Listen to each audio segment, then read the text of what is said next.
सध्या आपल्या बरोबर आहेत कोचरेकर सर. आपण जाणून घेऊया काय नेमकं विश्लेषण आहे त्यांचं. राजेश सर, एकंदरीतच आत्ता ठाकरे बंधूंची बैठक चालू आहे. गेल्या एका तासाभरापासून साधारण शिवतीर्थवर उद्धव ठाकरे आणि त्यांच्याबरोबर अनेक महत्त्वाचे जे नेते दोन्ही पक्षातले ते सुद्धा आहेत. ठाणे, नवी मुंबई आणि मुंबई अशा या तिन्ही भागातले सगळे दोन्ही पक्षातले नेते आहेत. त्यामुळे निश्चितच ही जागा वाटपाची चर्चा असेल अशा प्रकारे एक अंदाज सगळा वर्तवला जातोय. आपण कसं पाहता या बैठकीकडे? नाही, आतापर्यंत जेव्हा जेव्हा ठाकरे बंधू भेटत होते त्यावेळेला ते फक्त दोघे भेटत होते हे आपण समजून घ्यायला हवं. जसं आता न्यायालयामध्ये या महानगरपालिकांच्या निवडणुकांच्या संदर्भातला जो काही फैसला अगदी प्रतीक्षित आहे तो कुठल्याही क्षणी येईल, कुठल्याही दिवशी येईल असं सांगितलं जात आहे आणि त्याच्या अनुषंगाने आपला गृहपाठ जो आहे तो आधी तयार करायला हवा आणि त्यामुळे हे दोन्ही नेते आज भेटलेले आहेत. आपण जर हे पहिल्यांदा आपल्या पक्षाचे इतर जे नेते आहेत दुसऱ्या फळीतले नेते त्यांना घेऊन हे दोन्ही नेते बसलेले आहेत. म्हणजे मग नांदगावकर आणि नितीन सरदेसाई यांना किंवा राजू पाटील यांना घेऊन राज ठाकरे बसले आहेत. अनिल परब आणि या लोकांना घेऊन उद्धव ठाकरे बसलेत. तर ही जर आपण एक गोष्ट पाहिली तर ही खूप महत्वाची आहे. याचं कारणच आहे की राज ठाकरे यांच्याबरोबर युती करताना राज ठाकरे यांच्याकडे भोपळा आहे. जर आपण पाहिलं तर संपूर्ण संख्याबळाचा महानगरपालिकेमध्ये त्यांच्याकडे एकही नगरसेवक नाहीये आणि मग असा ज्या नेत्याकडे किंवा ज्या पक्षाकडे भोपळा आहे त्याला देताना आपण काय द्यायचं किंवा त्याने सुद्धा मागताना आपण भले तो आपला चुलत भाऊ आणि मावस भाऊ असेल तरी आपल्याकडे भोपळा असताना आपण समोरच्याकडे काय बघायचं हा एक प्रश्न आता राज ठाकरेंसमोरही आहे आणि उद्धव ठाकरेंसमोरही. या प्रश्नाचं उत्तर काढण्यासाठी जे कोणी लोक हवेत तर ते लोक कोण आहेत तर अनिल देसाई आहेत, अनिल परब आहेत की जे सतत या सगळ्या जागांचा त्यातल्या संख्याबळाचा त्यातल्या बलाबलाचा कात्याकूट करत असतात आणि त्यांना घेऊन उद्धव ठाकरे आज इथे पोहोचलेत. ही एक राज ठाकरे यांच्या दृष्टीने जमेची बाजू आहे. राज ठाकरे हे जेव्हा मागतील त्यावेळेला त्यांना जे काही त्यांनी मतदारसंघ ठरवलेले ते माझ्या माहितीप्रमाणे असे आहेत की त्यांना दादर माहीममध्ये काहीतरी जागा हव्यात, त्याचप्रमाणे त्यांना भांडूपमध्ये जागा हव्यात, त्याचप्रमाणे त्यांना विक्रोळीमध्ये जागा हव्यात, त्याचप्रमाणे त्यांना उत्तर पश्चिम मधला जो भाग आहे तिथे त्यांना जागा हव्यात, मध्ये त्यांचं थोडंसं जे काही बलाबल आहे त्यानुसार त्यांना जागा हव्यात. आता या जागा तसं पाहायला गेलं तर शिवसेनेकडे म्हणजे ठाकरेंच्या शिवसेनेकडे एक तर पहिल्या क्रमांकावर आहे किंवा दुसऱ्या क्रमांकावर आहेत आणि मग त्या जागा राज ठाकरेंच्याकडे जर समजा द्यायच्या असतील तर त्यासाठी कोणता तर्क हा राज ठाकरे मांडणार आहेत आणि उद्धव ठाकरे त्यांच्या तर्काला प्रतिसाद देणार आहेत. हे काही जरी असलं तरी मला एक गोष्ट स्पष्ट जाणवते की ते म्हणजे उद्धव ठाकरे हे या युतीच्या बाबतीत अधिक सकारात्मक आहेत.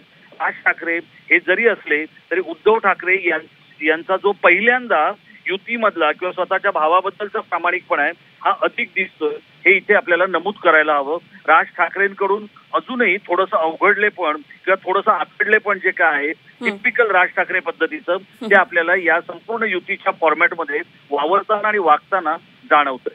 अगदी खरं आहे सर. 2017 मध्ये जो सगळा फॉर्मेशन होतं त्यामधल्या आणि आत्ताच्या सगळ्या परिस्थितीमध्ये खरं तर फार मोठा बदल झालाय राजकारणाच्या दृष्टीनं.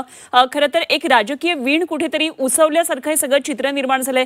वेगवेगळ्या युती आघाड्या परत आता स्थानिक स्वराज्य संस्थांच्या निमित्तानं पुन्हा वेगवेगळी कॉम्बिनेशन्स पाहायला मिळतात. खरं तर खूप मोठी आव्हानात्मक परिस्थिती आहे. त्यामुळे या सगळ्या परिस्थितीवर मात करत जेव्हा आता मुंबई महापालिका, ठाणे आणि नवी मुंबई या ठिकाणी हे सगळं जेव्हा फॉर्मेशन होईल तेव्हा काय तुम्हाला वाटतंय कशा प्रकारे ही युती पुढे जाईल, कसा हा फॉर्म्युला ठरेल? कारण आता काही जागांवर अडलेलं आहे, जसं की 22 जागांमध्ये मनसेची शक्ती आहे अशा प्रकारे एक मध्ये सर्व्हे झालेला होता.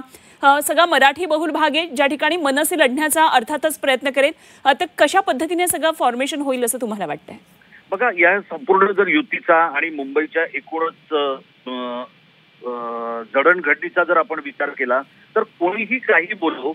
बघा, आता ही गोष्ट आपण बोलत असताना ती कदाचित भाजपच्या समर्थकांना आणि लोकांना आवडणार नाही की आपण जेव्हा म्हणतोय की ते ठाकरेंचं मुंबईमध्ये अस्तित्व आहे आणि मुंबईकर जो आहे हा ठाकरेंवर प्रेम करतो. त्या प्रेमामध्ये 19-20 असू शकेल पण आजही खूप मोठ्या प्रमाणात मुंबईकर ठाकरेंवर प्रेम करतो. आता त्या प्रेमाला ठाकरेंनी न्याय दिला की नाही हे तुम्हाला आम्हाला पावसाळ्यात कळतं, रस्त्यांवरच्या खड्ड्यातून कळतं, इतर मुंबईतल्या नागरी समस्यांवरून कळतं किंवा त्यांनी घेतलेल्या निर्णयांवरून कळतं.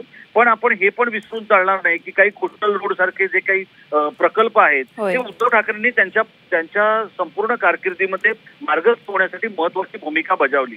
आता जो काही सतत निधीबद्दलचा आणि ज्या काही ठेवी ठेवलेल्या आहेत त्याच्याबद्दलचा जो काही मुद्दा मांडतात तो काही फारसा तो तर्कहीन मुद्दा आहे. पण हे काही जरी असलं तरी भाजपला मुंबई अगदी सहजगत्या जिंकणं हे शक्य नाहीये. हे तुम्ही देवेंद्र फडणवीस किंवा आशिष शेलार यांना खासगीत विचारलं तर तेही कबूल करतील. पण आता भाजपने एक ठरवलेलं आहे की मुंबई महानगरपालिकेवर आपला झेंडा फडकवायचा. पण दुसऱ्या बाजूला एक गोष्ट काय घडते ती आपण पाहिलं पाहिजे की ज्यांच्याकडे भाजपने जबाबदारी दिलेली आहे त्यांचा परफॉर्मन्स होत नाहीये. मग ते अमित साटम असतील किंवा रवींद्र चव्हाण असतील, छोटे स्ट्रोक खेळण्याकडे किंवा छोटे फटके मारण्याकडे त्यांचा कल आहे. आणि अशामध्ये जर तेवढ्या वेळामध्ये राज आणि उद्धव यांनी जर बाजी लावून धरली आणि बाजी मारली, आता त्यांच्यामध्ये जो काही बेबनाव होईल किंवा त्यांच्यामध्ये जो काही वादाचा मुद्दा असेल तो हाच असेल की कोणत्या जागा मिळणार आणि कोणत्या नाही मिळणार. त्यावेळेला मात्र राज ठाकरे समजूतदार भूमिका घेतात का की उद्धव ठाकरे समजूतदार भूमिका घेतात. मी आपल्या इथे आवर्जून गोष्ट नमूद करतोय ती म्हणजे अनेकांना असं वाटत होतं की राज आणि उद्धव यांनी एकत्र यायला हवं.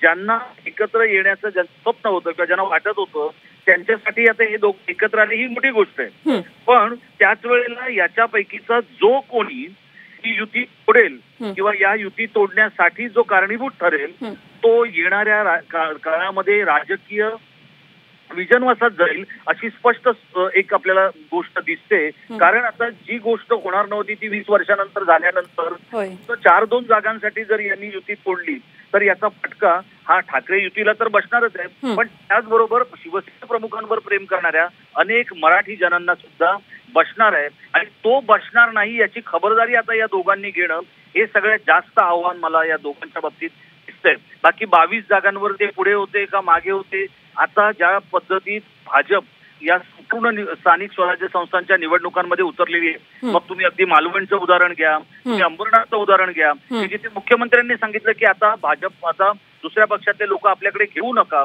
तरी सुद्धा प्रदेशाध्यक्ष ज्या वेळेला आपल्या पक्षामध्ये कार्यकर्त्यांची वाढ करतायत, लोकांना ताकद देत आहेत, ही गोष्ट ठाकरेंसाठी चिंताजनक आहे. आणखी मला त्यातली एक गोष्ट वाटते की सत्ताधारी जे आहेत म्हणजे मग ते अजित पवारांचे राष्ट्रवादी, शिंदेची शिवसेना किंवा भाजप, देवेंद्र फडणवीस, मोदी आणि शहांचा भाजप यांचा जर आपण विचार केला तर व्यवस्था, आर्थिक क्षमता म्हणजे धनशक्ती आणि जनशक्ती या सगळ्या गोष्टीवर ठाकरे कसे मात करणार हाच खरा सगळ्यात ऐरणीवरचा प्रश्न आहे असं मला वाटतं. आणि तो कसा सोडवायचा याचं जर गणित या दोन्ही ठाकरे बंधूंना जुळवता आलं आणि त्यांच्याबरोबर असलेल्या कार्यकर्त्यांकडे सतत संशयानं बघण्याचं जर त्यांनी टाळलं तर मात्र ते बाजी मारू शकतील असं मला वाटतंय. अगदी सर, खूप खूप धन्यवाद केलेल्या या सगळ्या विश्लेषणाबद्दल. आपल्याबरोबर राजेश कोचरेकर होते, संपादक टाइम महाराष्ट्राचे. आणि राज ठाकरे उद्धव ठाकरे यांची जी भेट सध्या सुरू आहे ही चर्चा अर्थातच जागा वाटपाचीच असणार आहे, कारण महत्त्वाचे नेते सुद्धा दोन्ही पक्षांचे त्यांच्या बरोबर सध्या आहेत. त्यामुळे येणाऱ्या महापालिका निवडणुकांना कशा पद्धतीनं सामोरं जायचं, जागा वाटपाचं सूत्र कसं ठरवायचं, सगळं या बैठकीमध्ये आता खल सुरू आहे.